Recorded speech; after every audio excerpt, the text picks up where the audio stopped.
Le jour de la remise des diplômes de mon fils, je tenais un bouquet de lys blancs, les mêmes que Joseph adorait depuis son enfance, quand nous nous promenions au jardin du Luxembourg, et qu'il était fasciné par les fleurs du bassin.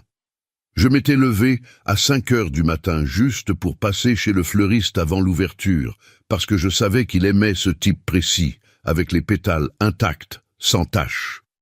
Je portais mon ensemble bleu marine, celui que j'avais porté au mariage de ma nièce il y a 3 ans.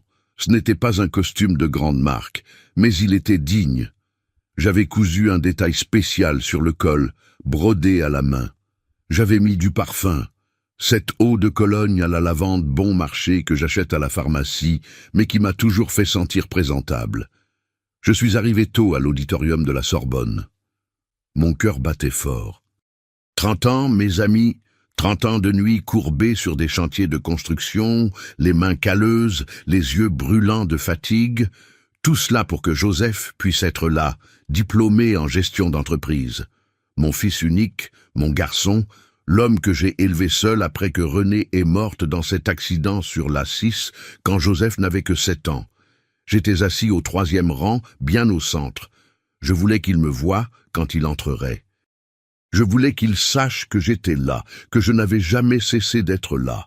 Je tenais le bouquet si fort que mes ongles ont marqué ma paume. Je souriais. Je souriais même avec cette douleur dans la poitrine qui grandissait depuis 2 ans, depuis que Jean-Marc était entré dans nos vies. Et puis je l'ai vu.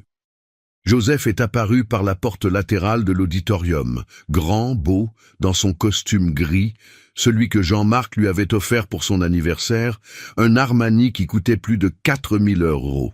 Il avait tenu à le mentionner devant tout le monde. Mon cœur a fait un bond. J'ai levé légèrement la main, saluant discrètement. Il m'a vu, je sais qu'il m'a vu. Nos yeux se sont croisés pendant 1 seconde, mais au lieu de sourire, il a détourné le regard. Et puis je l'ai vu aussi, Jean-Marc. Il venait juste derrière, imposant dans ce costume beige en soie, bijoux au cou, chaussures italiennes qui résonnaient sur le parquet comme pour annoncer la royauté. Cheveux parfaitement coiffés, rasage impeccable. Il souriait comme quelqu'un qui a déjà gagné une guerre dont je ne savais même pas qu'elle se livrait. Joseph s'est arrêté, m'a regardé à nouveau, puis, d'un geste rapide, il s'est tourné vers Jean-Marc et a tendu le bras. « Monsieur Jean-Marc, accepteriez-vous d'entrer avec moi ?» Sa voix a résonné dans ma tête comme un coup de feu.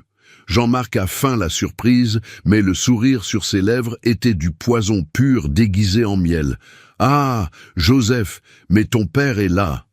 Il n'a même pas regardé vers moi quand il a répondu. « Je sais, mais... » Il a hésité, et j'ai vu la honte passer rapidement dans ses yeux avant de durcir à nouveau. « Je préfère entrer avec vous. Vous semblez plus approprié, mon père. » Il a respiré profondément. « Papa, tu me fais honte. » Voilà, le monde s'est arrêté. Les gens autour continuaient à parler, à rire, à ajuster leurs vêtements. Mais pour moi, tout était devenu silence. Un silence épais, lourd, qui est entré par mes oreilles et est descendu jusqu'à mon estomac comme du plomb fondu. Tu me fais honte. J'ai regardé le bouquet dans ma main. Les pétales blancs semblaient soudain ternes, sales. Mes doigts tremblaient. Je voulais crier, je voulais demander « Pourquoi Joseph ? Parce que je n'ai pas de diplôme, parce que mes vêtements n'ont pas d'étiquette française, parce que mes mains sont marquées par un travail honnête. » Mais je n'ai rien dit. J'ai avalé. J'ai avalé cette douleur comme j'en avais avalé tant d'autres. J'ai avalé et je me suis assis. Jean-Marc est passé devant moi avec Joseph à son bras et je jure que j'ai senti son parfum coûteux, quelque chose de boisé, importé, qui devait coûter l'équivalent d'1 semaine de mon travail. Brune, sa fille et la fiancée de mon fils suivaient juste derrière, toute souriante, saluant des connaissances comme si elles défilaient sur un podium. Je suis resté seul au 3e rang, seul, avec un bouquet de lys qui semblait soudain peser comme de la pierre. Et vous savez ce qui était pire? Personne n'a remarqué. Personne n'est venu me demander si j'allais bien. Personne n'a trouvé étrange que le père du diplômé soit assis loin, tandis qu'un étranger entrait avec lui. Les lumières se sont éteintes. La musique a commencé. La cérémonie s'est poursuivie comme si rien ne s'était passé, mais quelque chose s'était bien passé. Quelque chose en moi s'était brisé. J'ai regardé vers la scène, vers Joseph qui souriait, saluant les professeurs, posant pour des photos aux côtés de Jean-Marc qui tenait maintenant son bras comme s'il était le vrai père. Brune prenait des selfies. Jean-Marc ajustait la cravate de Joseph avec une intimité qui m'a fait sentir comme un intrus dans la vie de mon propre fils. Et c'est à ce moment-là, avec les larmes qui me brûlaient les yeux, mais refusant de les laisser couler, que j'ai ressenti quelque chose de différent. Ce n'était pas seulement de la tristesse, c'était de la colère contre moi-même pour avoir accepté d'être invisible, de la colère contre Joseph pour avoir choisi l'apparence au lieu de l'essence, de la colère contre Jean-Marc pour avoir planté cette graine de honte en lui. Mais j'ai aussi ressenti autre chose, une décision, parce que je me suis souvenu de quelque chose qui était gardé dans mon sac. Une enveloppe blanche, petite, discrète. À l'intérieur, une invitation que j'avais reçue 3 semaines auparavant et dont Joseph n'avait aucune idée. Et à ce moment-là, assis seul sur cette chaise dure, avec le bouquet de lys qui se fanait sur mes genoux, j'ai pris une décision. J'allais laisser cette cérémonie se dérouler jusqu'à la fin. Et alors il découvrirait qui avait vraiment de quoi avoir honte. J'ai respiré profondément. J'ai essuyé discrètement une larme qui s'obstinait à couler, et j'ai attendu. Parce que la patience, mes amis, a toujours été ma plus grande arme, et cette fois-ci, j'allais l'utiliser jusqu'au bout. Si vous voulez savoir ce qu'il y avait dans cette enveloppe et comment cette histoire a basculé, abonnez-vous à la chaîne maintenant, car ce qui suit va faire battre votre cœur plus fort. Je sais que vous devez vous demander comment nous en sommes arrivés là. Comment un fils que j'ai élevé avec tant d'amour, que j'ai bercé dans mes bras pendant des nuits entières quand il avait de la fièvre, à qui j'ai appris à faire du vélo en tenant la selle jusqu'à ce que mes bras me fassent mal, comment ce garçon est devenu un étranger qui a honte de son propre père? La réponse a un nom, Jean-Marc Figueiredo Campos. Tout a commencé il y a 2 ans et demi, quand Joseph a rencontré Brune lors d'une fête de remise de diplôme d'un collègue. Brune était belle, je ne vais pas le nier. Cheveux lisses, teint en blond, ongles toujours faits, ses vêtements de sport qui coûtent plus cher que mon loyer. Fille unique de Jean-Marc, veuf riche, propriétaire d'un réseau de 3 boutiques de décoration de luxe ici à Paris. Ambiance Jean-Marc, que vous avez probablement déjà vu dans les centres commerciaux des 4 temps et du Carrousel du Louvre. Au début, j'ai même apprécié Brune. Elle était polie, souriait beaucoup, apportait des macarons quand elle venait dîner chez nous. Mais alors Jean-Marc est apparu. Je me souviens comme si c'était hier. Joseph m'a appelé un dimanche matin, tout excité. « Papa, Brune veut que tu rencontres son père. On va déjeuner ensemble aujourd'hui, ça te va ?» J'étais content. Je me suis dit « C'est bien. » Sa famille veut me connaître aussi. J'ai mis ma meilleure chemise, une à motif floral, que j'avais moi-même personnalisée avec un détail de dentelle au col. J'ai pris un pot de confiture de fraises maison que j'avais fait et j'y suis allé. Le restaurant était dans le 16e arrondissement, un endroit chic avec voiturier, ses chaises rembourrées et des serveurs qui nous appellent « monsieur », avec un ton qui ressemble plus à du mépris qu'à du respect.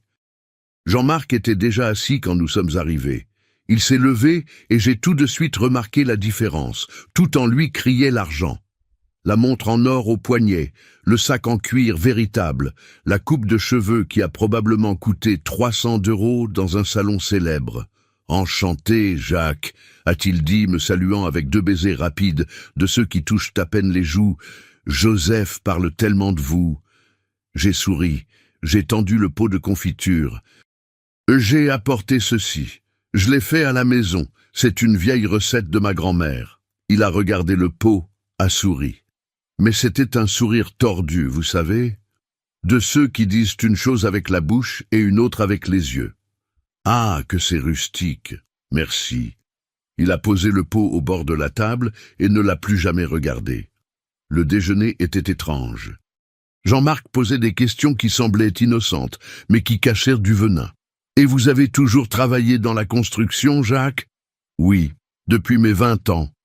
Comme c'est intéressant. Ce doit être difficile de bien gagner sa vie avec ça de nos jours, n'est-ce pas?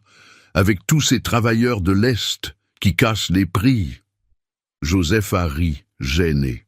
Brune a poussé sa salade du bout de sa fourchette. J'ai avalé ma salive. « Je m'en sors bien. Merci. » Jean-Marc a souri de nouveau.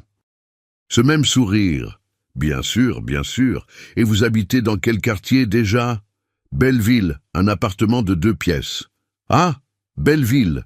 Il a répété comme s'il goûtait le mot. « C'est assez loin, non?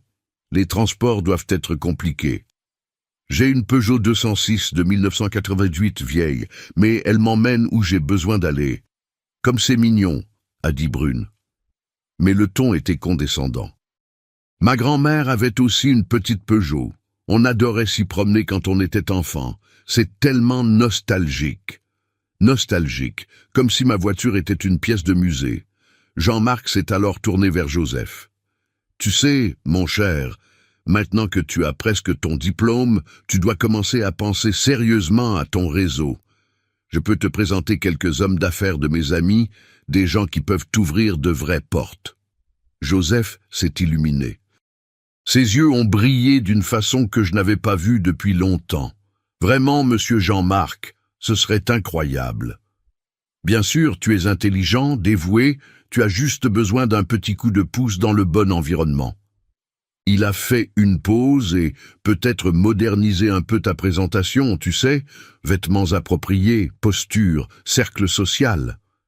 J'ai senti le coup de couteau, mais j'ai fait semblant de rien.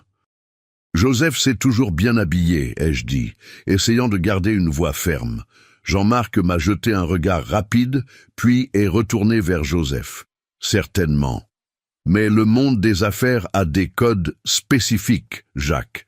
Ce n'est pas une critique, c'est une orientation. Je veux juste aider ton fils à atteindre son potentiel maximum. Et c'est ainsi que ça a commencé. Après ce déjeuner, Joseph a commencé à passer plus de temps chez Jean-Marc. Des week-ends entiers. Il vivait dans un penthouse à Neuilly-sur-Seine, un de ses appartements avec 3 suites, terrasse, piscine privée.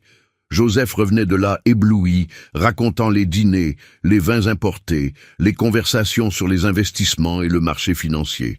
Et peu à peu, ma maison est devenue trop petite pour lui. « Papa, pourquoi ne changes-tu pas ce canapé ?»« Il est tout décoloré. »« Papa, tu utilises vraiment encore une nappe en plastique sur la table ? » ?»« Papa, ce tableau dans le salon est un peu kitsch, tu ne trouves pas ? » Kitsch, décoloré, petit. Les mots de mon fils ont commencé à me faire plus mal que les cloques de mes mains après un chantier. Jean-Marc offrait des cadeaux, une montre Rolex à 8 500 € pour l'anniversaire de Joseph, un costume italien qui coûtait une fortune. Des invitations à des événements sociaux où Joseph rencontrait des personnes importantes. Et avec chaque cadeau, avec chaque événement, je voyais mon fils s'éloigner. Jusqu'à ce qu'un jour il me dise « Papa, Monsieur Jean-Marc pense que je devrais suivre un cours d'art oratoire et d'étiquette des affaires. Il va payer. Joseph, tu n'as pas besoin de ça. Tu parles déjà bien. Tu es poli. Mais ce n'est pas suffisant. » Il a explosé. « Tu ne comprends pas, papa. Le monde là-bas n'est pas Belleville, ce n'est pas les chantiers de construction et les vieilles Peugeot. J'ai besoin de grandir. J'ai besoin de plus. » Ça a fait mal. Ça a fait mal parce que pour la première fois, mon fils me disait que je n'étais pas suffisant, que ma vie n'était pas suffisante, que tout ce que j'avais construit avec le sang, la sueur et les larmes ne valait rien. Je n'ai pas répondu. J'ai juste baissé la tête et je suis retourné à ma petite table où je réparais une vieille radio. J'avais une commande à livrer le lendemain.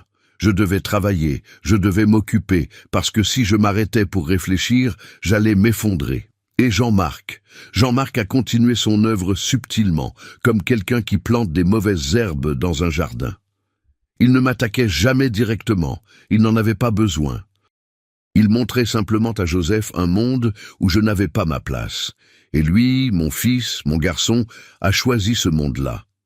Il a choisi les dîners dans le penthouse plutôt que les déjeuners dans ma maison. Il a choisi les conseils de Jean-Marc plutôt que mes paroles. Il a choisi d'avoir honte de moi plutôt que d'être fier de là d'où nous venions. Et ce jour-là, à la remise des diplômes, quand il a dit ces mots, « Papa, tu me fais honte », j'ai compris que Jean-Marc n'avait pas seulement fait irruption dans nos vies. Il avait fait bien plus que ça. Il avait effacé ma présence et l'avait remplacée par la sienne. Mais ce que ni l'un ni l'autre ne savaient, c'est que je n'étais pas aussi invisible qu'ils le pensaient. Et certaines ombres, quand la lumière change d'angle, révèlent plus que ce que nous imaginons. 3 mois avant la remise des diplômes, j'ai reçu une invitation qui aurait dû me rendre heureux, mais qui m'a seulement rempli d'un mauvais pressentiment. C'était un vendredi après-midi, et mon téléphone a bipé avec un message de Brune. « Beau papa, mon père veut organiser un dîner de confraternité pour mieux te connaître, samedi à 20h chez nous. Possible ? Joseph a déjà confirmé. Beau papa. Elle m'appelait Beau papa, mais ce traitement n'avait jamais vraiment d'affection. C'était juste un titre, vide comme une coquille d'œuf brisée. J'ai hésité. Mon instinct me criait de refuser, d'inventer une excuse quelconque. Mais alors, j'ai pensé que si je n'y allais pas, il dirait que j'étais distant, que je ne m'intéressais pas à la vie de mon fils. Et j'avais encore cet espoir idiot qu'on persiste à porter quand on aime quelqu'un, que peut-être, juste peut-être, ce dîner pourrait améliorer les choses, comme j'ai été naïf. Le samedi, je me suis réveillé nerveux. J'ai passé toute la matinée à réfléchir à ce que j'allais apporter. Je ne pouvais pas arriver les mains vides. Ma mère m'avait toujours appris cela. J'ai décidé de faire ma blanquette de veau, cette recette que Joseph adorait quand il était enfant, qu'il demandait chaque fois qu'il avait une bonne note à l'école. J'ai utilisé de la viande de première qualité, j'ai mijoté pendant des heures, j'ai préparé le riz, j'ai mis le tout dans un plat en porcelaine avec du film alimentaire, j'ai attaché un ruban rouge qui me restait d'un travail de bricolage. Je me suis habillé avec soin. J'ai mis un pantalon noir habillé et une chemise bleu clair avec une broderie discrète sur le col. Une pièce que j'avais moi-même faite, inspirée d'un modèle que j'avais vu dans un magazine. J'ai mis mon eau de Cologne à la lavande, j'ai coiffé mes cheveux, je me suis regardé dans le miroir et j'ai pensé « je suis présentable, digne ». J'ai pris le métro, puis le RER, puis un autre métro pour arriver à Neuilly-sur-Seine. Le penthouse de Jean-Marc était dans un de ces immeubles miroirs qui ressemblent davantage à des hôtels de luxe. Il y avait un portier en costume, un ascenseur avec miroir et musique d'ambiance. Cette odeur de parfum cher dans l'air. Quand j'ai sonné et que la porte s'est ouverte, j'ai eu l'impression d'être entré sur une autre planète.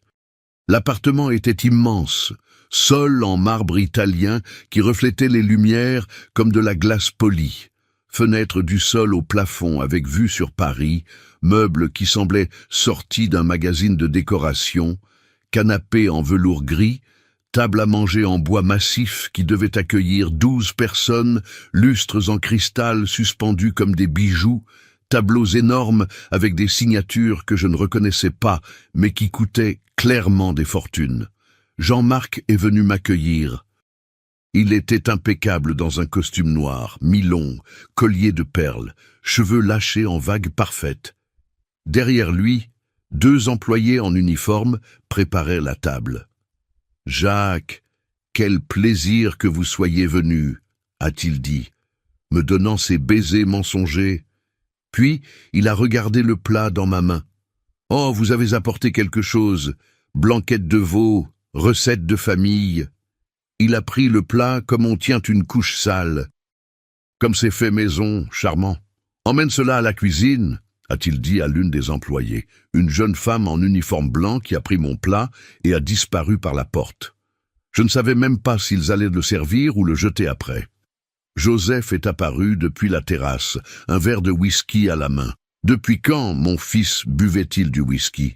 Il m'a salué d'un rapide accolade mécanique. « Salut, papa. Tu es bien arrivé? »« Oui, fils. »« Sans problème. » Tu es encore venu en métro? A demandé Brune, apparaissant du couloir dans une robe fleurie en soie. Quelle corvée! Corvée, comme si mon effort pour être là était un désagrément.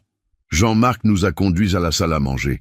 La table était dressée comme si elle allait recevoir la reine d'Angleterre. Porcelaine fine aux bords dorés, verres en cristal pour l'eau et le vin, couverts argentés qui brillaient sous la lumière du lustre, serviettes en lin pliées en forme de fleurs. Au centre, un arrangement d'orchidées blanches qui devait coûter plus que ma facture d'électricité. Je me suis assis où Jean-Marc me l'a indiqué. Je me sentais déplacé comme une tache d'huile sur du satin blanc.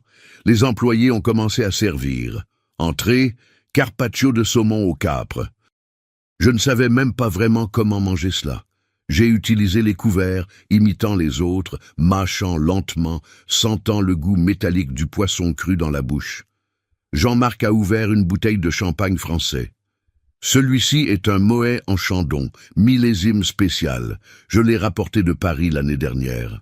Il a servi dans les coupes. Le liquide doré a pétillé. J'ai bu une gorgée. C'était amer. Brune a commencé à parler de la lune de miel qu'il planifiait. Mon père va nous offrir 15 jours à Santorin comme cadeau de mariage. Tu en as déjà entendu parler, beau papa? C'est en Grèce, ces petites maisons blanches aux toits bleus. Je l'ai vu en photo, ai-je dit.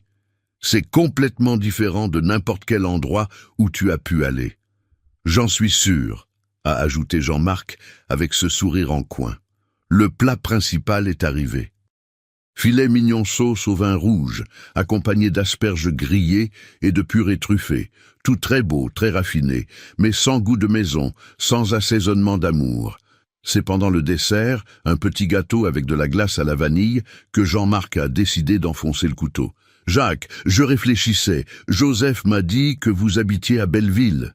Depuis combien de temps déjà? 22 ans.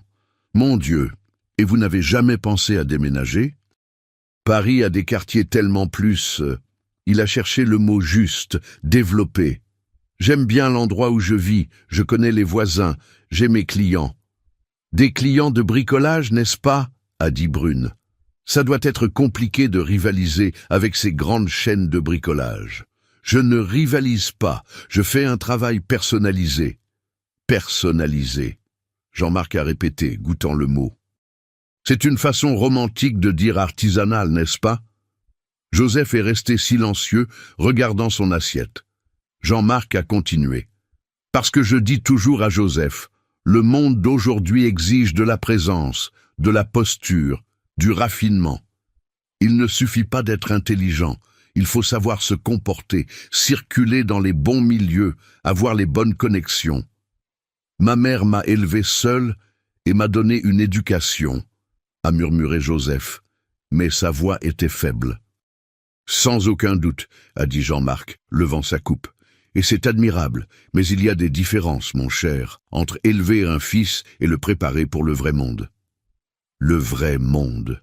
Comme si mon monde était un mensonge, comme si mes mains calleuses, mes nuits blanches, mes jours courbés sur les chantiers étaient de la fantaisie.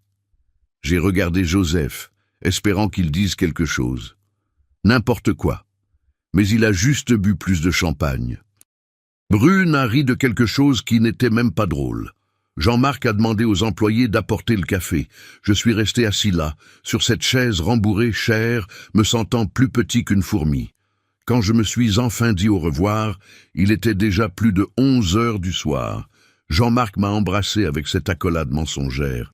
C'était un plaisir, Jacques. Nous devons faire ça plus souvent. Je savais que c'était un mensonge.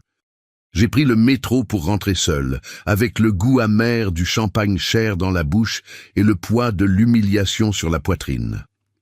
Quand je suis arrivé chez moi, je me suis assis sur le canapé décoloré, celui que Joseph disait être honteux, et j'ai pleuré. J'ai pleuré parce que j'ai compris ce soir-là que j'avais perdu mon fils, non pas pour un autre homme, mais pour un monde qui me voyait comme quelque chose de trop petit pour exister. Et le pire de tout, c'est que mon propre fils était d'accord avec eux. Une semaine après ce dîner, je ressentais encore le goût amer de l'humiliation dans ma bouche. Mais la vie ne s'arrête pas, n'est-ce pas? Les factures ne se perdent pas toutes seules. Les commandes de réparation ne se font pas avec des larmes. Alors, je suis retourné à ma routine. Bricolage, café réchauffé, radio qui joue doucement pour ne pas laisser le silence de la maison m'engloutir. Joseph m'avait appelé le mardi en disant qu'il allait voyager pour affaires avec Brune, un événement à Lyon que Jean-Marc avait arrangé. Il a dit qu'il serait absent 3 jours. J'en ai profité pour faire ces plats congelés qu'il aimait, de ceux qu'il suffit de réchauffer au micro-ondes. J'ai pris les récipients, j'ai tout emballé soigneusement et j'ai décidé de les apporter à son appartement. Cet appartement, celui que j'avais acheté pour lui. Laissez-moi expliquer. Quand Renée est morte, elle a laissé une petite maison de campagne près de Fontainebleau. Rien de luxueux, juste 5 hectares de terre avec une simple maison, quelques arbres fruitiers. J'ai gardé cet endroit contre vent et marée pendant des années. C'était ma réserve, mon plan B, mais quand Joseph est entré à l'université et a commencé à parler de vivre plus près du campus pour ne pas perdre de temps dans les transports, je l'ai vendu. Vendu pour 280 000 €. De l'argent que j'ai utilisé pour verser un acompte et payer un appartement de 2 pièces à Neuilly-sur-Seine. Je lui ai offert pour son 23e anniversaire. Pour que tu construises ta vie, mon fils. J'ai dit en lui remettant les clés.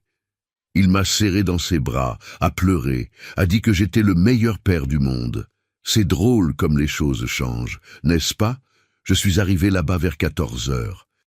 J'ai utilisé la clé de secours qu'il m'avait donnée pour les urgences.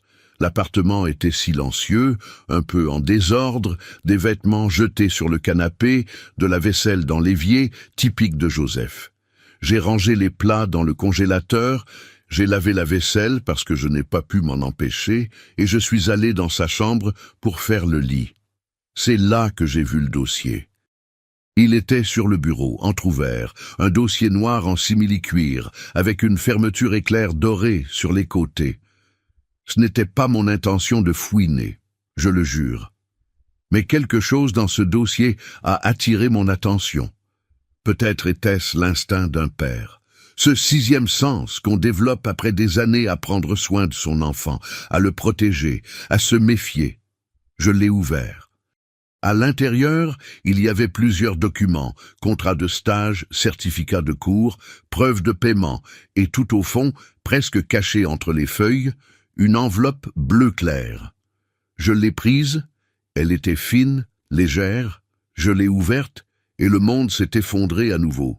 C'étaient des impressions de conversation WhatsApp entre Brune et Jean-Marc. J'ai lu la première. Brune. Papa, J est un peu contrarié contre son père à nouveau. Il est venu ici avec des plats préparés, sans prévenir. Jean-Marc. Jacques doit comprendre les limites. Vous êtes des adultes. Brune. Je sais, mais il a encore pitié de lui. Je crois que c'est parce qu'il l'a élevé seul et tout ça. Jean-Marc. La pitié ne construit pas l'avenir, ma fille, et quand il mourra, il héritera de cette petite maison à Belleville. On pourra la vendre facilement pour 350 000 €. On achètera ce Range Rover que tu veux. Ma main a tremblé. Il planifiait ma mort, calculait combien valait ma maison. J'ai continué à lire. Il y avait plus, un autre document. Un projet de mariage, imprimé, détaillé, avec des montants. Buffet au pavillon Le Doyen, 85 000 €. Décoration thématique, 60 000 €. Robe de mariée importée, 45 000 €. Lune de miel à Santorin, 150 000 €. Total estimé, 340 000 €. Et une annotation manuscrite dans l'écriture de Brune. Papa va tout payer, à condition que J signe un contrat prénuptial et s'éloigne des influences limitantes. Influence limitante. J'étais l'influence limitante. Il y avait plus. Une feuille d'email imprimée. Expéditeur. Jean-Marc Figueiredo. Destinataire. Joseph. Objet. Proposition de société. J'ai lu, les yeux brûlants. Joseph, comme nous en avons discuté, je formalise la proposition. 25% de participation dans la nouvelle filiale d'ambiance Jean-Marc au Forum des Halles. Investissement initial, 0 de ta part. Bénéfice estimé, 15 000 € mensuels après la première année. Condition, dévouement exclusif, présence aux réunions stratégiques et un profil social adapté au standing de l'entreprise. Je sais que ton père est un homme de caractère, mais le monde des affaires exige une distanciation des liens qui pourrait compromettre ton image professionnelle. Réfléchis-y bien. Jean-Marc. Distanciation des liens. Compromettre son image. J'étais le problème. Je l'avais toujours été. Je me suis assis sur son lit. Mes jambes ne me soutenaient plus. J'ai pris mon téléphone et j'ai photographié tout. Chaque page, chaque conversation, chaque chiffre. Mes mains tremblaient tellement que certaines photos sont sorties floues, mais on pouvait quand même lire. J'ai tout remis en place, exactement comme c'était. J'ai fermé le dossier, j'ai respiré profondément. Je suis sorti de cet appartement, celui que j'avais acheté avec la vente du dernier morceau de terre que René m'avait laissé, et j'ai ressenti quelque chose de différent. Ce n'était pas seulement de la douleur, c'était de la clarté. La clarté que j'avais été utilisée, que mon fils m'avait échangée contre une promesse de vie facile, que Jean-Marc n'était pas seulement un beau-père envahissant, c'était un manipulateur calculateur. Et Brune était la nouvelle version de lui, déjà formée pour aspirer, jeter et continuer. Mais vous savez ce qui m'a fait le plus mal? Ce n'étaient pas les mots de Jean-Marc ou de Brune, c'était le silence de Joseph. Parce qu'à aucun moment dans ses conversations, dans ses emails, dans ses plans, il ne m'a défendu. Il a simplement accepté que je sois effacé, que je sois oublié, que je sois jetable. Je suis rentré chez moi dans le métro bondé de 15 heures. Le soleil entrait par la fenêtre et brûlait mon visage, mais je ne le sentais même pas. J'étais anesthésié. Quand je suis arrivé à Belleville, je me suis assis à ma petite table de bricolage, j'ai regardé ces photos sur mon téléphone et j'ai pris une décision. Je n'allais pas le confronter maintenant. Je n'allais pas crier, pleurer, faire un scandale. J'allais faire quelque chose de bien plus puissant. J'allais attendre. Et quand le moment opportun arriverait, il découvrirait que sous-estimer Jacques Moreau avait été la plus grande erreur de leur vie. Il y a des choses dans la vie qu'on garde pour soi. Pas par honte, pas par peur, mais parce qu'elles nous appartiennent, petits trésors qui n'ont pas besoin de projecteurs pour briller. Et j'avais un de ces secrets, un que même Joseph ne connaissait pas, un qui était sur le point de tout changer. Permettez-moi de remonter 15 ans en arrière. Joseph avait 13 ans. Il portait encore un appareil dentaire et jouait aux jeux vidéo jusqu'à tard. Renée était morte depuis 6 ans déjà, et je me débrouillais comme je pouvais avec le travail de construction. Mais, à cette époque, les choses étaient particulièrement difficiles. J'avais dû acheter un nouvel équipement et dépenser 850 € que je n'avais pas. Les commandes étaient rares. J'en suis venu à sauter des repas pour m'assurer que Joseph mange correctement. C'est alors que j'ai rencontré le professeur Auguste Mendès. Il était coordinateur de projets d'extension à la Sorbonne. J'étais allé à l'université livrer quelques réparations qu'une cliente avait commandées. Elle était professeure d'éducation physique et avait besoin que je répare des équipements pour un projet avec des enfants défavorisés. Je suis arrivé là-bas un peu perdu, cherchant le bon bâtiment, quand un monsieur d'une 50aine d'années, cheveux grisonnants, lunettes à fine monture, m'a arrêté dans le couloir. « Vous êtes perdu, monsieur ? Je cherche la salle du professeur Martha. Je viens livrer des réparations. Je vous y conduis. Je suis Auguste, je travaille ici. » Il m'a guidé dans les couloirs. Il était gentil, de cette façon simple qui n'attend rien en retour. Quand nous avons livré les équipements, le professeur Martha n'a pas tari d'éloges. « Jacques, c'est parfait, la finition est impeccable. » « Professeur Auguste, regardez ça. » Elle a montré un des équipements. Cet homme est un artiste. Auguste a examiné, a passé son doigt sur les jointures. Vraiment, un travail de qualité. Il m'a regardé. « Vous faites ça professionnellement ?»« Oui, monsieur, depuis plus de 15 ans. »« Et avez-vous déjà pensé à enseigner ?» La question m'a pris au dépourvu. « Enseigner ? Comment ça ? » Nous avons plusieurs projets d'extension ici à l'université. L'un d'eux travaille avec la formation professionnelle dans les communautés vulnérables. Nous avons besoin de quelqu'un qui enseigne les bases du bricolage aux hommes qui veulent une source de revenus. Il a sorti une carte de sa poche. Si ça vous intéresse, appelez-moi. J'ai gardé cette carte comme on garde un billet de loterie gagnant. J'ai appelé 3 jours plus tard. Ça a commencé comme du bénévolat. 2 après-midi par semaine, j'allais à l'université et j'enseignais à un groupe de 12 hommes comment bricoler. C'étaient des hommes comme moi, des pères célibataires, des veuves, certains qui étaient sortis de situations difficiles et qui devaient recommencer. J'ai enseigné les bases, comment fixer une étagère, faire une réparation simple, réparer une fuite.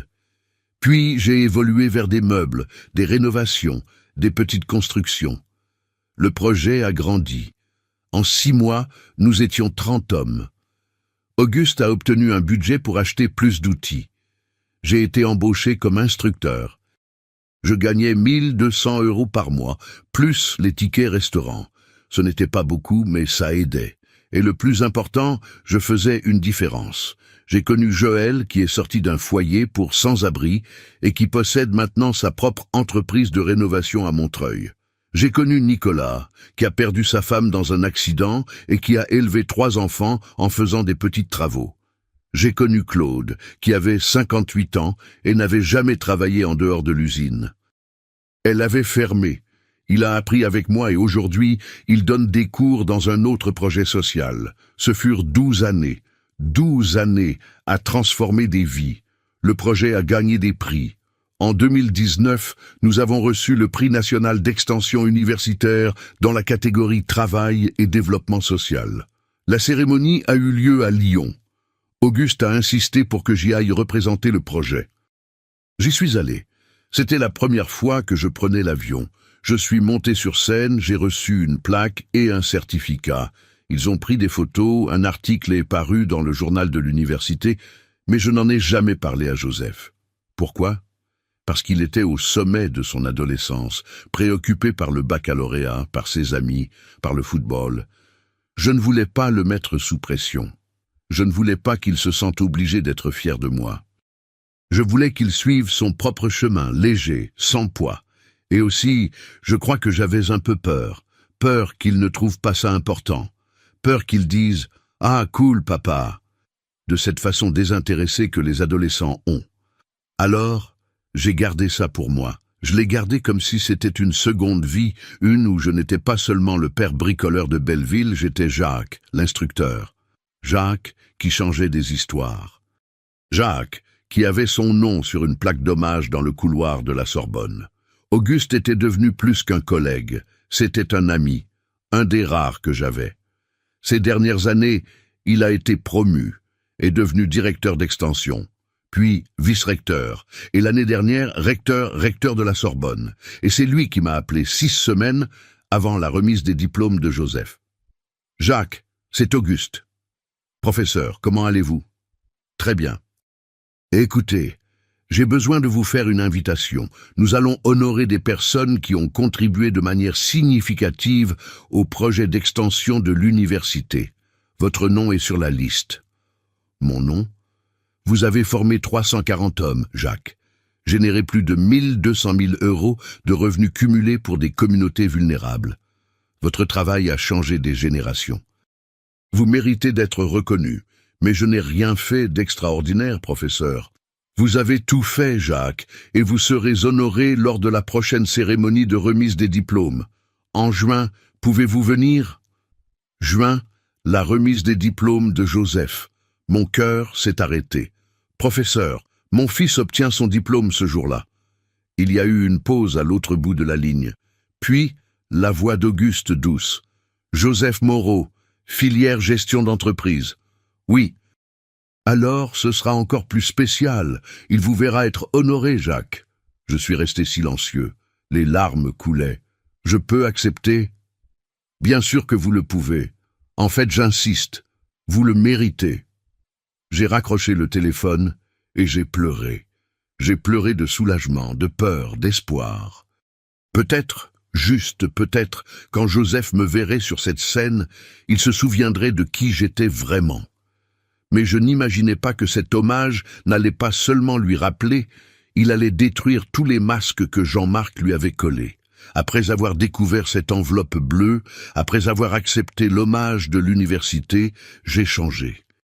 Pas extérieurement, j'ai continué à être le même Jacques de toujours, me levant tôt, bricolant jusqu'à tard, souriant quand c'était nécessaire.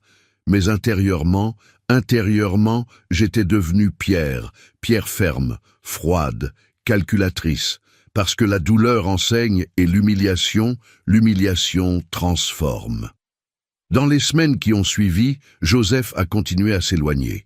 Il a annulé notre traditionnel déjeuner du dimanche, disant qu'il avait un engagement avec la famille de Brune. Le jour de la fête des pères, il m'a envoyé un message à 10h du matin. « Bonne fête des pères, je passerai plus tard. » Il n'est pas passé. Le soir, j'ai vu sur son Instagram une photo dans le penthouse de Jean-Marc. Un déjeuner luxueux, table dressée avec des fleurs. Brune souriante à côté de lui. La légende, la famille, c'est tout. Famille. Je n'étais même pas sur la photo. Mais je n'ai pas appelé pour me plaindre. Je n'ai pas pleuré au téléphone, je n'ai pas fait de drame. J'ai simplement archivé cette douleur avec les autres et j'ai commencé à agir. La première chose que j'ai faite a été de chercher Maître Simone. Elle était une ancienne cliente. J'avais réparé sa bibliothèque il y a 10 ans, quand elle était fraîchement diplômée en droit et sans le sou. Maintenant, elle avait son propre cabinet, spécialisé en droit de la famille et des successions. J'ai pris rendez-vous, j'ai apporté les documents de l'appartement que j'avais donné à Joseph. « Jacques, ça fait longtemps !» Elle m'a embrassé avec une affection sincère. « Que puis-je faire pour vous ?» J'ai tout expliqué. L'éloignement, les humiliations, l'enveloppe bleue, les conversations sur la vente de ma maison après ma mort. Elle a écouté en silence, son expression devenant plus sérieuse à chaque phrase. « Vous avez des preuves ?» J'ai montré les photos sur le téléphone. Elle a analysé avec l'attention d'une avocate. « C'est grave, Jacques, très grave. Elle a pris les documents de l'appartement. Cet appartement était un don ? Oui, j'ai vendu la maison de campagne que ma femme a laissée et je l'ai achetée pour lui. Je lui ai offert. Et il y a un acte notarié attestant de la donation ? Oui. Elle a feuilleté les papiers, a pris des notes. Écoutez, d'un point de vue légal, une donation d'ascendant à descendant peut être révoquée dans des cas spécifiques. L'un d'eux est l'ingratitude grave, lorsque le donataire, dans ce cas votre fils, commet des actes qui démontrent du mépris, une offense grave ou une tentative d'attenter à la vie du donateur. Il n'a pas essayé de me tuer, mais il vous a insulté publiquement, vous a humilié, a conspiré pour tirer profit de votre mort. J'ai avalé sec. Oui. Alors, vous avez une base légale pour révoquer la donation. Elle m'a regardé sérieusement. Jacques, je dois vous demander, voulez-vous vraiment faire cela? Révoquer la donation de l'appartement? Parce qu'une fois que vous entamerez cette procédure, il n'y aura pas de retour en arrière. Cela va détériorer encore plus la relation avec votre fils. J'ai respiré profondément. J'ai pensé à toutes les nuits que j'avais passées à travailler pour payer cette université. J'ai pensé à comment j'avais vendu le dernier morceau de René pour donner du confort à Joseph. J'ai pensé à la façon dont il m'avait regardé le jour de la remise des diplômes, comme si j'étais de la saleté sur sa chaussure. Je ne veux pas révoquer maintenant, mais je veux avoir cette arme en réserve. Je veux qu'il sache que je le peux, que je ne suis pas le pauvre type qu'il pense que je suis. Simone a souri. Un petit sourire, mais plein de compréhension. Je vais préparer toute la documentation. Je vais rassembler des preuves, des témoins, l'historique financier, montrant que vous avez tout payé. Si vous avez besoin d'agir, tout sera prêt. Mais Jacques, elle a serré ma main. La vengeance n'apporte pas la paix. La justice, oui, souvenez-vous de cela. Justice. Ce mot a résonné dans ma tête pendant des jours. Je suis rentré chez moi avec un dossier plein de documents, une tête pleine de plans et un cœur qui ne souffrait plus parce qu'il était trop occupé à calculer. J'ai tout organisé. J'ai imprimé les photos de l'enveloppe bleue. J'ai séparé les reçus de paiement de l'université de Joseph, tous à mon nom, tous payés avec ma sueur. J'ai rassemblé les preuves de la vente de la maison de campagne et de l'achat de l'appartement.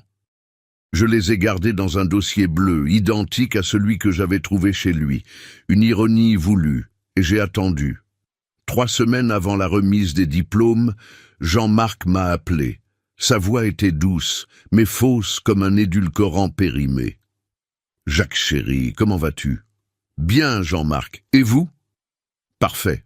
Écoute, je pensais, la remise des diplômes de Joseph va être dans un cadre très sophistiqué, tu sais. Beaucoup de gens importants, des hommes d'affaires, des autorités. » Il a fait une pause dramatique. Je me demandais s'il ne serait pas préférable que tu n'y ailles pas pour ne pas te sentir mal à l'aise, tu comprends? Ah, j'ai parfaitement compris. Il voulait m'exclure. Il voulait effacer complètement ma présence. Il voulait que Joseph ait cette journée parfaite, sans le père bricoleur de Belleville, gâchant les photos. Mais je n'allais pas faciliter les choses. Jean-Marc, j'apprécie votre inquiétude, mais je viendrai. C'est la remise des diplômes de mon fils. J'ai payé pour cela. Je serai là. Silence de l'autre côté. Puis sa voix est sortie plus froide. Comme vous voulez, Jacques. Je ne veux simplement pas que vous vous sentiez déplacé. Je ne me sentirai pas déplacé, ai-je dit avec un calme que je ne savais même pas avoir. Ne vous inquiétez pas. J'ai raccroché. Mes mains tremblaient, mais pas de peur, d'anticipation, parce que Jean-Marc ne savait pas, Joseph ne savait pas, personne ne savait ce qui allait arriver. Il restait 3 semaines avant la remise des diplômes. 3 semaines avant le moment où cette femme arrogante, ce fils ingrat et cette fille manipulatrice découvriraient que Jacques Moreau n'était pas une ombre, mais une tempête. Et la tempête ne demande pas la permission d'entrer, elle ravage simplement tout. Je me suis réveillé à 5 heures du matin le jour de la remise des diplômes.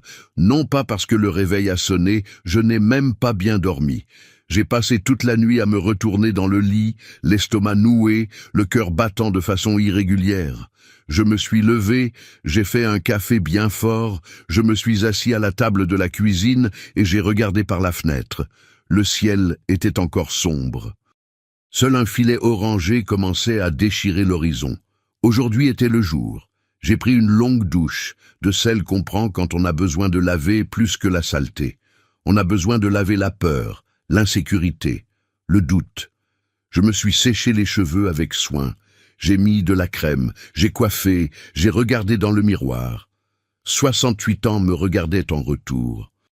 Des rides autour des yeux, des cheveux grisonnants, des mains marquées par le travail. Mais il y avait quelque chose de différent chez ce Jacques dans le miroir. Il y avait de la fermeté. J'ai ouvert l'armoire. Il était là. Mon ensemble spécial. Pantalon de tailleur bleu marine, chemise en soie beige, avec broderie délicate sur le col. Une broderie que j'avais moi-même faite point par point pendant 3 nuits. Ce n'étaient pas des vêtements de marque. Ils n'avaient pas d'étiquette française, mais ils étaient beaux, ils étaient élégants, ils étaient dignes. Je me suis habillé calmement. J'ai mis mes chaussures en cuir marron, les plus confortables que j'avais, mais qui donnaient encore un air respectable. J'ai mis de l'eau de Cologne à la lavande sur mes poignets et derrière mes oreilles. J'ai mis le collier de perles fausses que j'avais reçu de René lors de notre dernier anniversaire de mariage. Elle disait toujours, elles ne sont pas vraies, mais à ton cou, elles ressemblent à celles de la royauté. J'ai pris mon sac, dedans 3 choses, portefeuille, téléphone et l'enveloppe blanche avec l'invitation officielle de l'université. La confirmation de l'hommage. J'ai aussi pris le bouquet de lys blanc que j'avais commandé, frais, parfait, exactement comme Joseph les aimait. Je suis parti de la maison à 7 heures. La cérémonie commençait à 10 heures, mais je voulais arriver tôt. Je voulais avoir le temps de respirer, de me préparer mentalement. J'ai pris le métro puis le RER. Je suis descendu devant l'université à 8h30. L'auditorium était déjà en préparation. Fleurs sur les côtés, bannières avec le blason de la Sorbonne, chaises alignées en rangées parfaites. Les familles commençaient à arriver, pères fiers, mères émues, grands-parents portant des bouquets plus grands que les miens. Tout le monde était bien habillé, tout le monde était heureux. Je me suis assis au 3e rang, bien au centre, position stratégique. De là, Joseph me verrait dès qu'il entrerait. J'ai mis le bouquet sur mes genoux, j'ai croisé les mains dessus et j'ai attendu. Les rangs se sont remplis, conversations animées, rires, flash d'appareils photo. Je restais là, calme, observant. Personne ne s'est assis à côté de moi. La chaise à ma droite est restée vide. Celle de gauche aussi. À 9h40, le mouvement s'est intensifié. Les diplômés ont commencé à arriver, vêtus de toges noires, toques sur la tête, large sourire. Je cherchais Joseph des yeux, le cœur serré, et alors je l'ai vu. Joseph est apparu par la porte latérale de l'auditorium. Grand, beau, toge impeccable, mon garçon, mon fils. Pendant une seconde, juste une seconde, j'ai oublié toute la douleur. J'ai oublié les humiliations, les trahisons, les silences. J'ai juste vu lui, le bébé que j'avais nourri au biberon, le garçon à qui j'avais appris à faire ses lacets, l'adolescent qui avait pleuré dans mes bras quand il avait eu une mauvaise note en mathématiques. J'ai levé légèrement la main, saluant discrètement, mais clairement. Nos yeux se sont croisés. Il m'a vu. Je sais qu'il m'a vu. Mais au lieu de sourire, au lieu de me saluer en retour, il a froncé les sourcils comme s'il était gêné, comme si ma présence était un problème à résoudre. Et puis Jean-Marc est apparu. Il venait par le couloir central comme s'il était le propriétaire des lieux, costume beige en soie qui brillait sous les lumières, chaussures italiennes, bijoux discrets mais coûteux. Ce genre de coûteux qui crie sans faire de bruit, cheveux coiffés en un chignon parfait, maquillage impeccable. Brune venait juste derrière, toute produite dans une robe rose claire, cheveux bouclés, sourire de publicité pour dentifrice. Joseph a regardé Jean-Marc, puis moi, puis de nouveau Jean-Marc, et j'ai vu la décision se former dans ses yeux. Il s'est dirigé vers Jean-Marc. « Monsieur Jean-Marc, voulez-vous » Il a hésité, mais seulement pendant une seconde. J'ai vu la honte passer rapidement dans ses yeux avant qu'ils ne durcissent à nouveau. « Voulez-vous bien entrer avec moi ? Je pense que ce serait plus approprié. » Jean-Marc a posé sa main sur sa poitrine, feignant la surprise. « Ah, Joseph, mais ton père est là, mon cher. » C'est là qu'il a prononcé les mots que je vais porter pour le reste de ma vie. « Je sais, mais papa, tu me fais honte. » Le bouquet a presque glissé de mes mains. Il ne m'a même pas regardé directement quand il a parlé. Il l'a dit de côté comme on commente la météo, comme si ce n'était pas une condamnation à mort. « Tu me fais honte. » Jean-Marc a pris son bras, pas avec force, pas avec précipitation. Il l'a pris lentement, triomphalement, comme un roi qui vient de conquérir un territoire ennemi. « Allons-y alors, mon cher, nous ne voulons pas retarder la cérémonie. » Et ils sont entrés ensemble, bras dessus, bras dessous, souriant aux caméras. Brune venait derrière, envoyant des baisers à des connaissances, prenant des photos avec son téléphone. Ils sont passés devant ma rangée. Jean-Marc m'a jeté un coup d'œil et a souri. Ce n'était pas un sourire de pitié, c'était un sourire de victoire. Je suis resté assis là, seul, avec un bouquet de lys qui semblait soudain se faner dans mes mains. La musique a commencé, les lumières se sont éteintes, la cérémonie a été ouverte, les familles applaudissaient, les caméras filmaient, le recteur est monté sur scène pour les mots de bienvenue, et j'ai respiré. J'ai respiré profondément, lentement, en comptant jusqu'à 10, parce que, dans mon sac, plié avec soin, se trouvait l'enveloppe blanche, la confirmation de l'hommage. Et à ce moment-là, assis sur cette chaise dure, abandonné par mon propre fils, humilié devant des dizaines de personnes, j'ai fait une promesse silencieuse. « Joseph, tu viens de m'humilier devant tout le monde. Maintenant, attends juste un peu, parce que dans 2 heures, tu vas découvrir le vrai sens du mot honte. Et ce ne sera pas moi qui la ressentirai, ce sera toi. » La cérémonie s'étirait comme un feuilleton de l'après-midi. Discours du directeur du département, discours du parrain de promotion, remise des diplômes par ordre alphabétique. Chaque nom appelé était suivi d'applaudissements, de cris, de photos. Des familles entières se levaient, agitaient des pancartes, pleuraient d'émotion. Quand ils ont appelé Joseph Moreau, je me suis préparé à applaudir, mais mes mains ont hésité. Elles sont restées suspendues en l'air, tremblantes, ne sachant pas si elles devaient applaudir ou se fermer en poing. Il est monté sur scène, a souri, a fait un signe. Jean-Marc et Brune se sont levés au premier rang. Ils avaient réussi à avoir des places meilleures que la mienne, bien sûr, et ont applaudi comme s'il avait gagné une médaille olympique. Jean-Marc a même porté la main à sa poitrine, dramatiquement ému.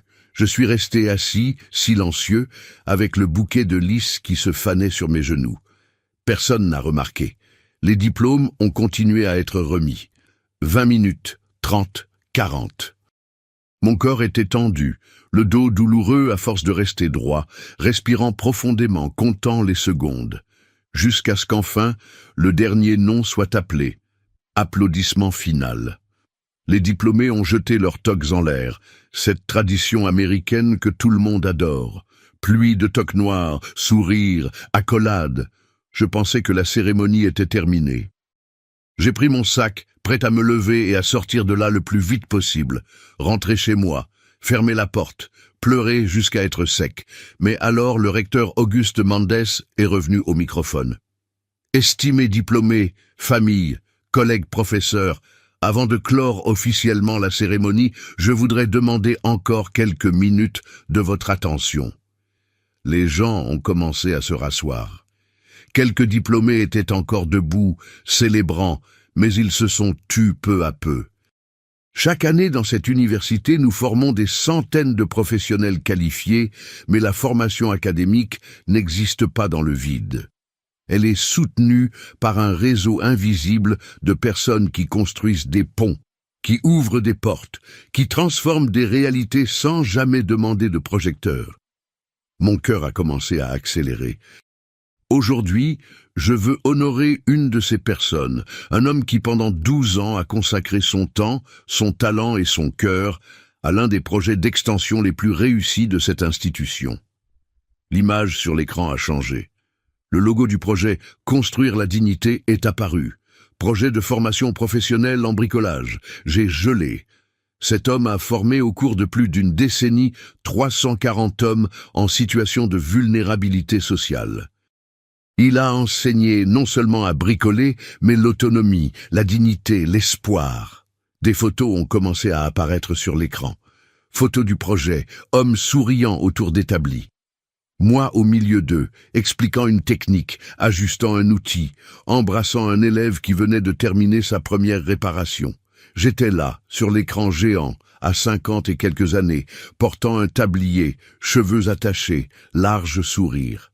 Le murmure a commencé dans l'auditorium. Les gens regardaient l'écran en essayant de comprendre. Ce projet a généré, en chiffres vérifiables, plus de 1 200 000 € de revenus cumulés pour les communautés défavorisées de Paris et de sa banlieue. Des hommes qui n'avaient pas de métier, qui n'avaient pas d'espoir, qui n'avaient pas de voix. Aujourd'hui, ils en ont, et ils en ont parce qu'un artisan de Belleville a cru que le travail honnête transforme des vies. Ma gorge s'est serrée. Des larmes ont commencé à brûler mes yeux. En 2019, ce projet a reçu le prix national d'extension universitaire. Et aujourd'hui, nous voulons reconnaître publiquement l'homme derrière cette réussite extraordinaire. Auguste a fait une pause, regardant directement là où j'étais assis. Jacques Moreau, s'il vous plaît, montez sur scène. Le monde s'est arrêté. Silence absolu. Et puis, lentement, les gens ont commencé à se tourner, cherchant. Qui est Jacques? Où est-il? C'est ce monsieur-là, je ne pouvais pas bouger. Mes jambes étaient devenues du plomb, jusqu'à ce qu'Auguste répète, souriant maintenant, « Jacques, je sais que vous êtes humble, mais aujourd'hui, il n'y a pas d'échappatoire. Venez ici, s'il vous plaît. » Quelqu'un m'a pointé du doigt, et les applaudissements ont commencé, lentement au début. Puis plus fort, et alors ils ont explosé. Je me suis levé, tremblant, tenant mon sac fermement, le bouquet de lys presque tombant. J'ai commencé à marcher par le couloir central. Un pas, un autre, encore un autre. Et c'est là que j'ai vu Joseph. Il était dans la deuxième rangée, debout, mais n'applaudissait pas. Il était pâle, bouche ouverte, yeux écarquillés, comme s'il voyait un fantôme. Jean-Marc était à côté de lui. Son expression s'était effondrée. Le masque de supériorité s'était fissuré. Il regardait l'écran, moi l'écran à nouveau incrédule. Brune avait lâché son téléphone. Sa bouche formait un O parfait de choc. Je suis passé devant eux. Je n'ai pas regardé. Je ne me suis pas arrêté. J'ai continué. J'ai monté les marches de la scène. Auguste est venu à ma rencontre, m'a serré fort dans ses bras, me murmurant à l'oreille « Vous méritez chaque seconde de ceci ». Il m'a guidé jusqu'au centre de la scène.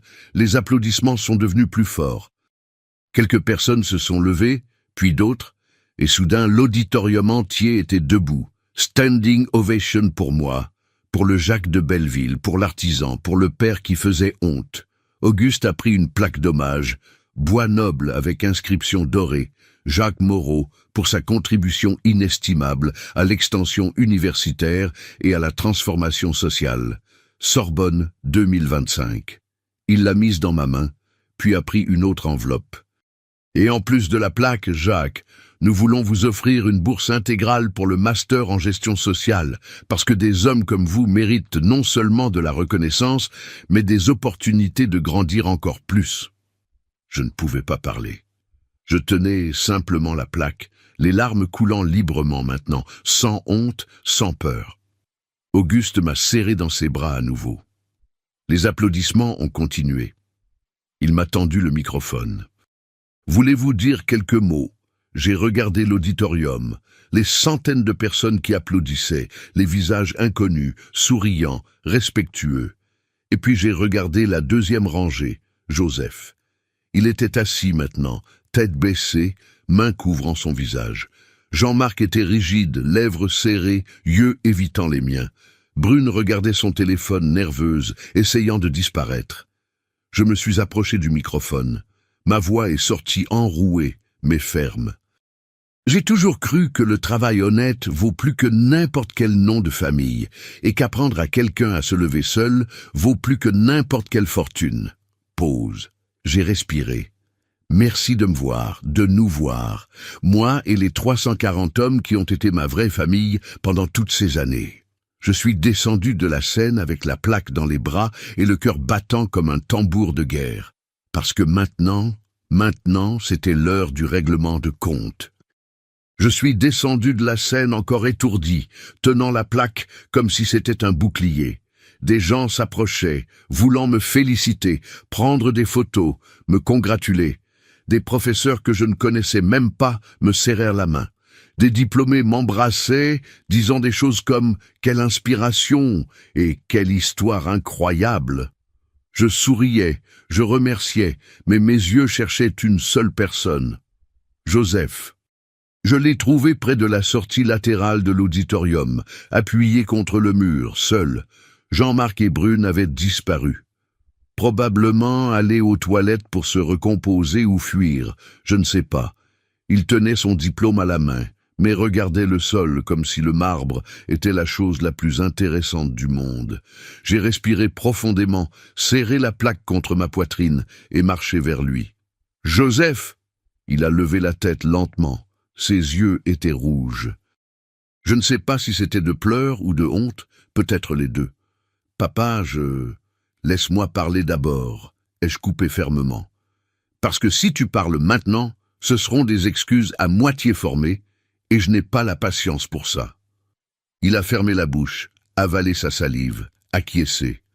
Je me suis rapproché d'un pas. J'ai regardé dans ses yeux marrons que je connaissais depuis qu'ils s'étaient ouverts pour la première fois, quelques secondes après sa naissance. 12 ans, Joseph. 12 ans j'ai travaillé dans ce projet. 12 ans j'ai changé des vies. J'ai enseigné à des hommes à subvenir à leurs besoins. J'ai construit quelque chose de plus grand que moi-même. Et tu sais pourquoi je ne t'en ai jamais parlé ? Il a secoué la tête, muet. Parce que j'avais peur que tu ne trouves pas ça important, que tu dises « Ah, cool, papa », et que tu retournes à ton téléphone, à ta vie.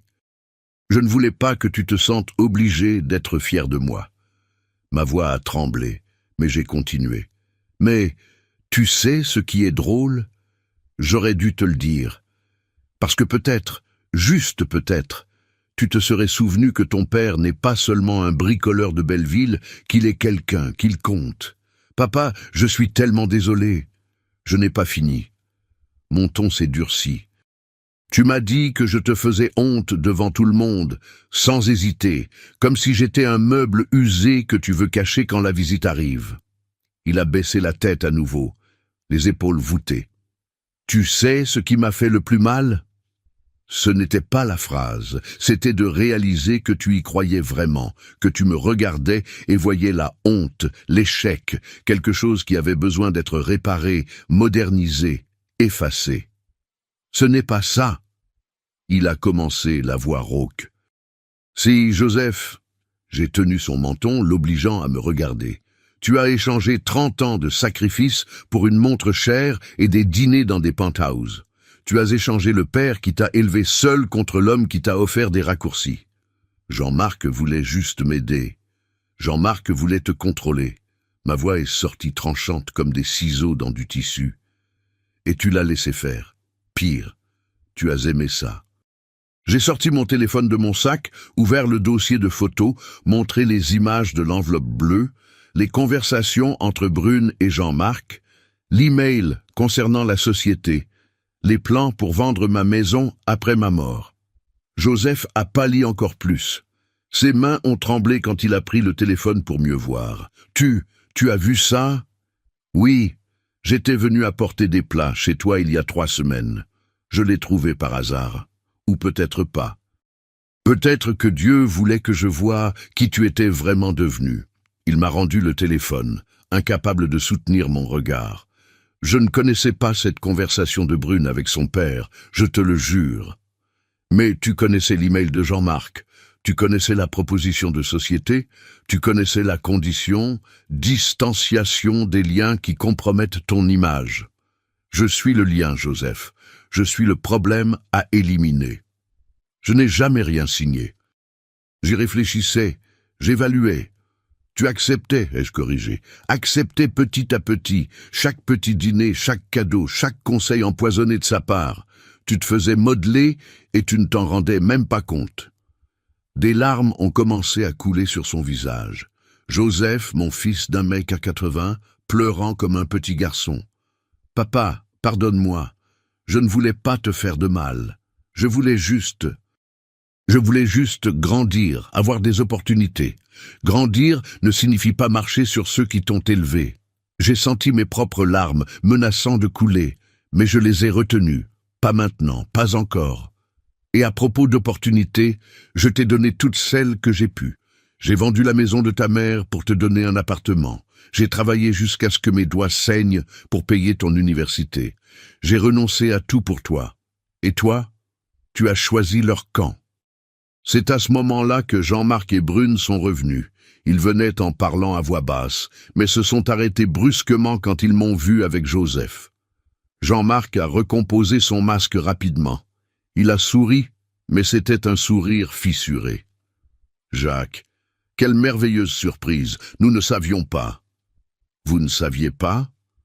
Je me suis tourné vers lui et ma voix est sortie basse, mais mortelle. « Ou vous ne vouliez pas savoir ?» Il a cligné des yeux, déconcerté. « Pardon ? Vous avez construit votre empire, Jean-Marc. Félicitations, vraiment. Mais utilisez mon fils comme pièce d'échec, empoisonner sa tête contre son propre père, planifier mon exclusion comme si j'étais un obstacle dans les affaires. J'ai fait un pas vers lui. Ça ne se pardonne pas. » Brune a essayé d'intervenir, la voix aiguë. « Beau papa, je pense qu'il y a eu un malentendu. » « Un malentendu !» J'ai repris le téléphone, montré les captures d'écran. « Quand il mourra, on vend la maison et on achète un Range Rover. C'est un malentendu ou de la sociopathie. » Brune est devenue blanche. Jean-Marc a fermé son visage, toute l'élégance s'évaporant. « Vous avez violé l'intimité de mon fils, lu des conversations privées. J'ai découvert que la mort du père de mon fils était planifiée comme investissement, ai-je répliqué. Et savez-vous ce que j'ai découvert d'autre ? Que l'appartement que j'ai donné à mon fils peut être légalement reversé à mon nom pour cause d'ingratitude prouvée. J'ai consulté une avocate. J'ai tous les documents prêts. » Joseph a écarquillé les yeux. Papa, non. Je ne vais pas le faire maintenant, mais je peux le faire à tout moment. J'ai regardé les trois car je ne suis pas le pauvre type que vous pensez. Je suis Jacques Moreau. J'ai été honoré dans une université prestigieuse. J'ai changé 340 vies. J'ai élevé un fils seul. Et s'il y a une chose que j'ai apprise en 68 ans, c'est que le respect ne se demande pas, il s'impose. Silence. Puis, Jean-Marc a fait demi-tour, hautain, tirant Brune par le bras. « Viens, ma fille, nous n'avons pas besoin de ça. » Ils sont partis, talons hauts claquant sur le sol, laissant une traînée de parfums chers et de défaite.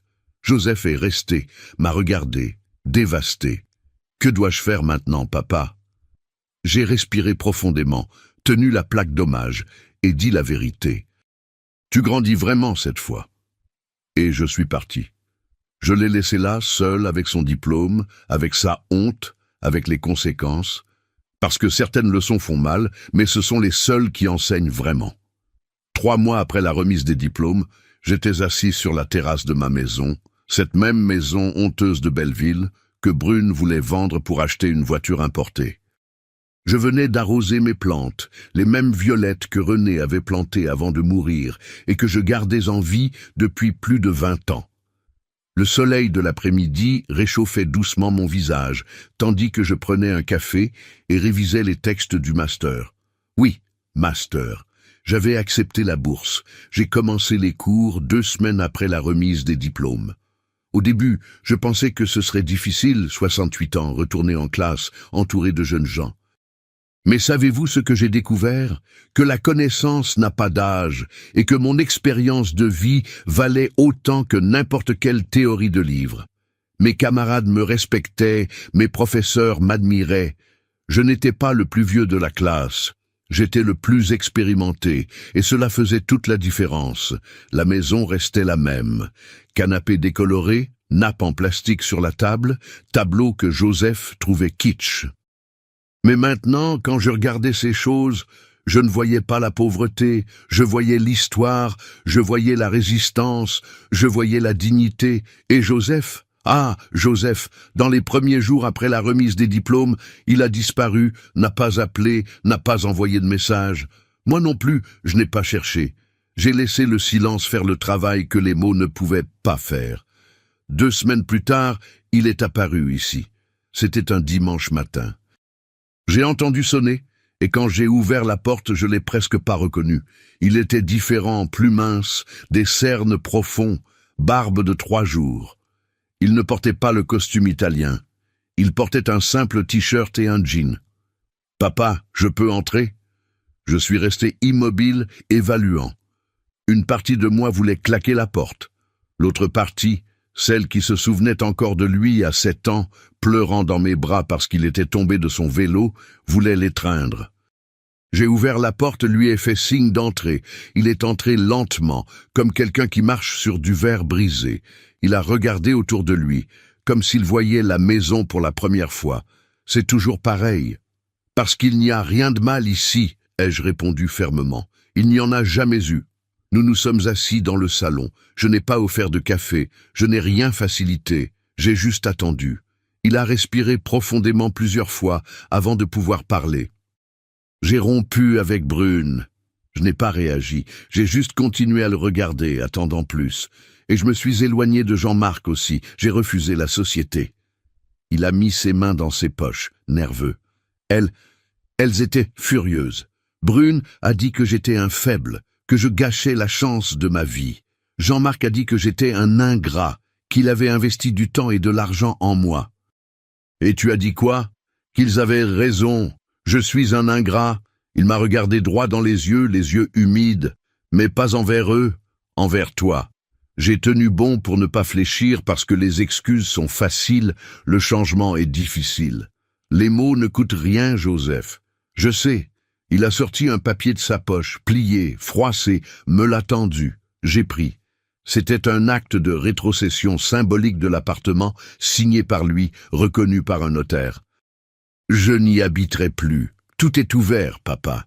Si tu veux le vendre, le louer, le reprendre, la décision t'appartient. Je ne mérite pas cet endroit. J'ai regardé le papier, puis lui. Tu habites où? Je partage un appartement avec 2 amis de l'université à Montrouge. C'est petit, étroit, mais c'est à moi, gagné par mon travail. Travail? J'ai trouvé un stage dans une entreprise de conseil, salaire de 2200 €. Ce n'est pas beaucoup, mais ça suffit pour le nécessaire. Pour la première fois depuis des mois, j'ai vu quelque chose de différent dans les yeux de Joseph. Ce n'était pas de l'arrogance, c'était de l'humilité. Une humilité véritable, celle qui naît de la douleur et de l'apprentissage. Et tu t'en sors? Il a fait un petit sourire, un peu tordu. J'ai appris à faire du riz sans le brûler. C'est déjà une victoire. Je n'ai pas pu m'empêcher de sourire un peu aussi. Et les plats congelés que je t'ai appris à faire. Je n'ai pas encore essayé, mais si tu veux me réapprendre, j'aimerais bien. Le silence qui a suivi était différent. Il n'était pas lourd, il n'était pas tendu, il était possible. J'ai plié l'acte et l'ai posé sur la table basse. Je ne vais pas reprendre l'appartement, il est à toi. Mais tu vas devoir prouver que tu le mérites. Pas avec des mots, Joseph. Avec des actes. Comment? Viens déjeuner ici tous les dimanches sans téléphone, sans excuses, sans hâte. Et chaque dimanche, tu me racontes une chose que tu as apprise dans la semaine. Ça peut être sur le travail, sur la vie, sur toi-même, mais ça doit être vrai. Il a acquiescé, ému. Je peux faire ça, je veux faire ça.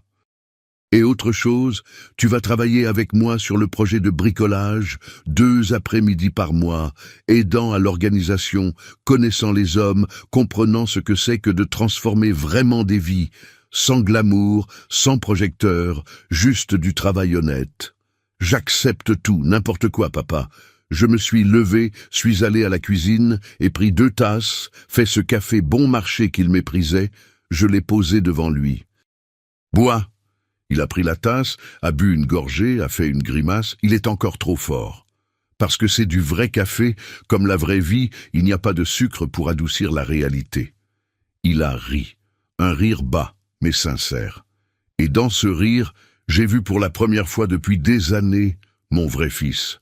Pas la marionnette de Jean-Marc, pas le petit ami manipulé de Brune, mais Joseph, mon garçon, perdu, blessé, mais essayant de retrouver son chemin. Et savez-vous ce qui est incroyable? 3 mois plus tard, il a tout accompli. Tous les dimanches, ponctuellement, il sonnait à la porte avec un sourire embarrassé et une nouvelle histoire. Il a travaillé avec moi sur le projet, a connu les hommes, a écouté des histoires, a appris que le succès ne se mesure pas en salaire ou en nom de famille. Il s'est excusé publiquement aussi. A fait un post sur Instagram sans filtre, sans pause, racontant tout, racontant comment il avait été ingrat, aveugle, manipulé, comment son père était la personne la plus forte qu'il connaissait, comment il avait gaspillé des années à avoir honte de la seule personne qui ne l'avait jamais abandonné. Le post est devenu viral, plus de 50 000 likes, des centaines de commentaires. Jean-Marc et Brune ont désactivé leurs réseaux sociaux après cela. Aujourd'hui, 6 mois après la remise des diplômes, Joseph est ici dans mon salon, m'aidant à préparer des documents pour le master, buvant du café fort, sans se plaindre, riant de vieilles blagues. Il n'est pas redevenu le fils parfait, parce que le fils parfait n'existe pas, mais il est redevenu mon fils. Et ça suffit. Je le regarde et je me souviens de ce jour dans l'auditorium. Je me souviens de la douleur, de l'humiliation, des larmes, mais je me souviens aussi de mon nom résonnant sur la scène, des 340 hommes que j'ai aidés.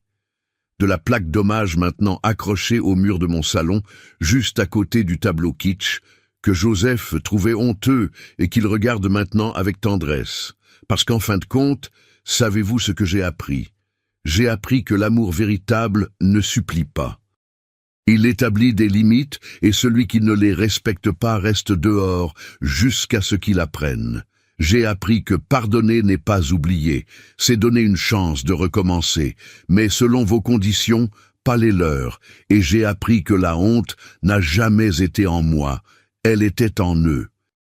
Maintenant, pendant que je prends mon café sur la terrasse avec Joseph qui lave la vaisselle dans la cuisine, parce que c'est le minimum que je puisse faire, papa, je regarde les violettes de René et je souris. J'ai gagné. Non pas parce que j'ai détruit quelqu'un, mais parce que je suis resté debout. Et à la fin, ma dignité valait plus que n'importe quel diplôme, n'importe quel penthouse, n'importe quel nom de famille, parce que celui qui sait qui il est ne se perd jamais. Mes amis, si cette histoire a touché votre cœur, dites-moi d'où vous regardez. Et si vous avez vécu quelque chose de similaire, sachez que vous n'êtes pas seul. Laissez votre commentaire, aimez cette vidéo et abonnez-vous à la chaîne, car chaque semaine, je vous raconte des histoires réelles d'hommes qui se sont relevés quand le monde voulait les voir à genoux. À la prochaine. Et souvenez-vous, le respect ne se demande pas, il se conquiert. I'm just going for all the rooms at the moment. I want to explore everything. This one, look. This one's like, you seen that it was stuck? Yeah, it's stuck. Can't get in.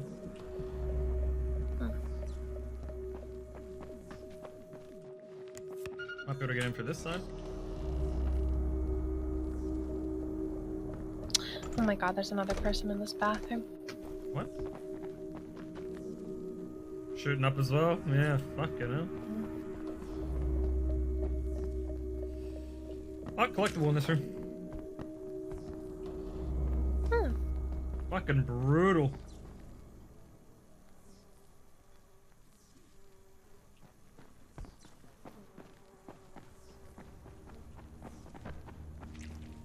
There's a hole in this elevator that we can go up as well. Yeah, they're going out on their own terms. But still, fucking crazy. Where's the elevator? This way. Oh, nice.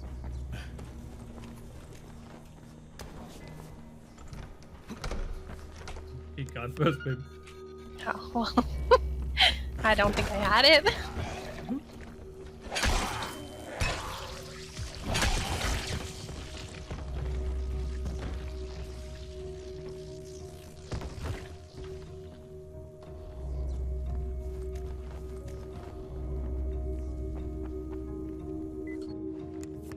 Ah, I get it. Deceitful 9, of course. 107 is the last room. Deceitful 9, of course. There's a zombie in the other one, I can see it.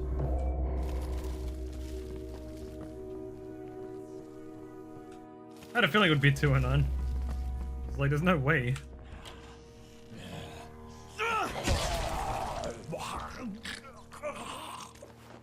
What? Holy shit, what the fuck?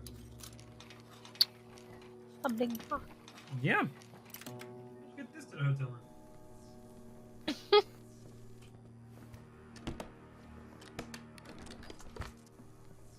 This was Rice's room. He must have set up shop here when the epidemic first began.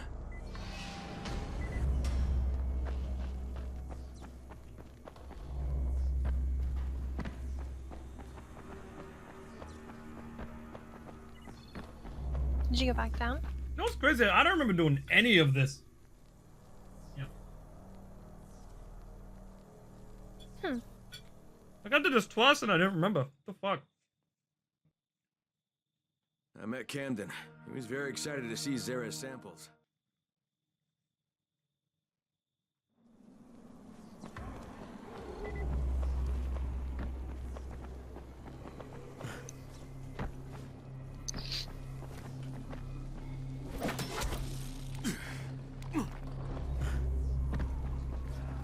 If they don't add this grapple to Dying Light 2, I'm going to riot.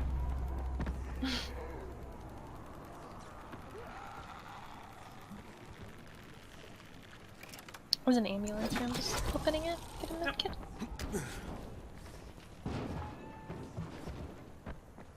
Yeah, I did get a gun. Oh, Rise's gun! Holy shit, it does some damage. What the fuck? Oh shit, sure. Jesus. Kind of brutal. I mean, that would be fun, and we know they don't want you to have fun. Yeah. True.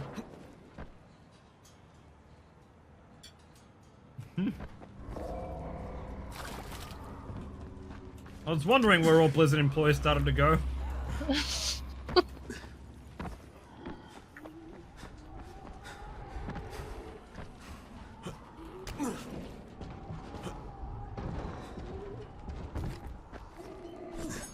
Holy shit, I mean that. No, no, no, no!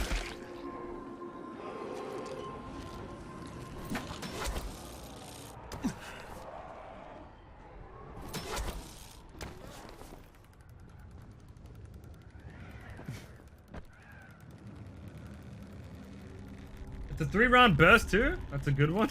Yeah. Fucking accurate! Oh my god! Alright. It's accurate. That's for damn sure. Oh my god. Anyone anxiety ridden right now? Cause me too. Hey, there's a flag up here! Where? At the very top Where of are the you? thing. The very top. I didn't mean to go to the top. How the fuck do I get up there? Climb it. Oh.